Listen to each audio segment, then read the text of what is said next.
girl right there, Nemo. And y'all know who I am. So, again, this is her space just as much as it is anybody else. I got to put that on record. Hey, Rashid. Peace and love.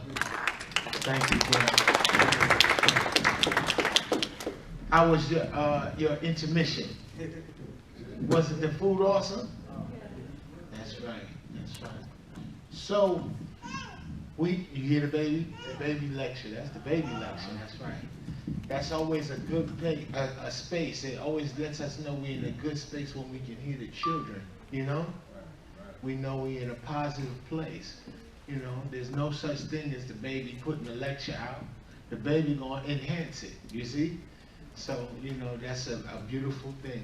So, I want to thank the courageous and very intelligent people who made the leap into history and put a hand on it and actually bought some of the ephemera, you see? And I encourage you to get this stuff because the stuff appreciates in wealth. A lot of us, who's heard of kente cloth?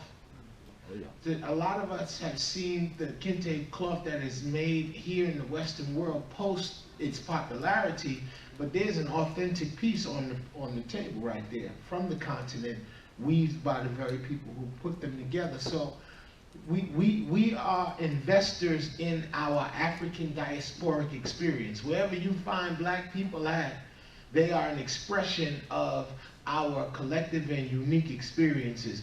Let me tell you something. Wherever you can find someone who appreciates you and loves you and appreciates your existence, you found God in that experience. You see? And the more you and I look for those experiences, the more that we can bring God into this fulcrum, into this realm. I tell people always look for beauty. You want to find yourself, look for beauty in other things. You see? Many people try to find themselves at the expense of others, negating people's reality. You know what I'm saying? Like, listen, I don't have to put your flame out to make me shine brighter. You understand? It's no such thing as one star per stage. You understand? We all share within the fullness and the fulcrum of this reality. Now, the one thing I always tell people to do is, and it's something I learned, right? And I learned this, I don't know if you ever lost a parent, but every day I cope with dealing with the loss of my mother. I don't know if losing my dad would be even that significant, and only because of the emotional connections that we make with people. And I know the emotional connection that I have made with my mother has left me in a significant imprint that I had to reverse and make it a positive influence on my existence by doing what? Transforming grief into praise. And this allows you to do something if you never did it before, but be grateful. You see? A lot of us lack grace. And we wonder why we always asking that question. I always hear this question. I hate this question. Oh God. If we was kings, why is we now at the bottom right? And I'm like, y'all really don't believe in y'all gods that y'all talk about. You named yourself that fancy name and you really don't believe in your ancestors. I'm under the ideology that the ancestors is in control right now. That the world is perfect, but it does not cater to the listless, apathetic, lazy Negrodome. It will make you suffer. It will make you suffer if you do not inaugurate the necessary sacrifices to break off of the things which are not needed. You see? So the reason why I deal with Jewish mysticism is because I speak English. I got to the point. Your English comes from the what? You call it a what? When the babies got to recite it, what are they reciting in the school? The what? Alphabet. Now where did you get the word alphabet from? I said, let me get to it. Let's get to it. Aleph, Bet. Let's get to it. When you was little in school, This is an extension, this lecture is an extension of when I started when my mother was alive, and it was called the Phonetic Fingerprints of the Gods, right? So it was called The Greatest Story Never Told, right? So now this is the Blackest Bible you ain't never seen, right? So I'm going to tell you something. This is a secret. This is where you can always find your people. You find your people through the number 5. When you go to West Africa, when you go to the place where the people do the most counting, where black people been counting first, ain't nobody ever had a reason to start counting until we figured out something to count, right? We made the limit the number 5. So if you ask them to say the number 7, they're going to imply 5 and then give you the equation for what is 2, right? So now that means that we put a limit. You can find that constant in all civilized African, Afro-Asiatic people in the planet, the number 5. Now, who told you that the 5-pointed star, upside down, right side up, left side, upside, whatever way, is evil? Who told you that?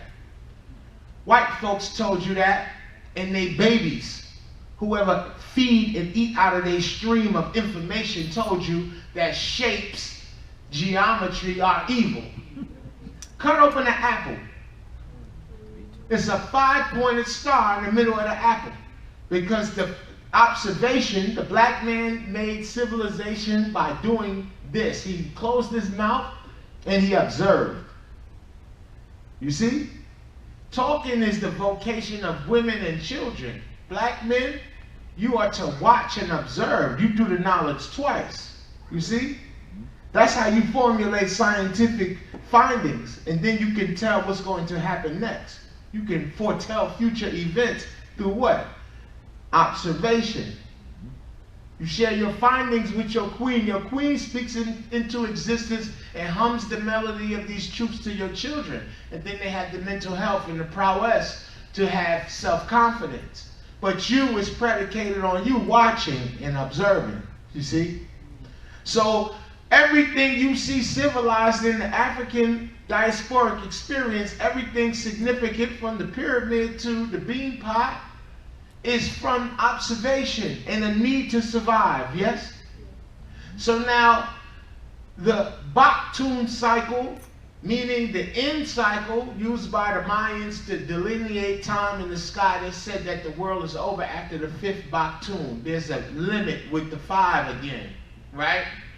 Now, the word 5 is in Arabic and Hebrew. It's Hamsa.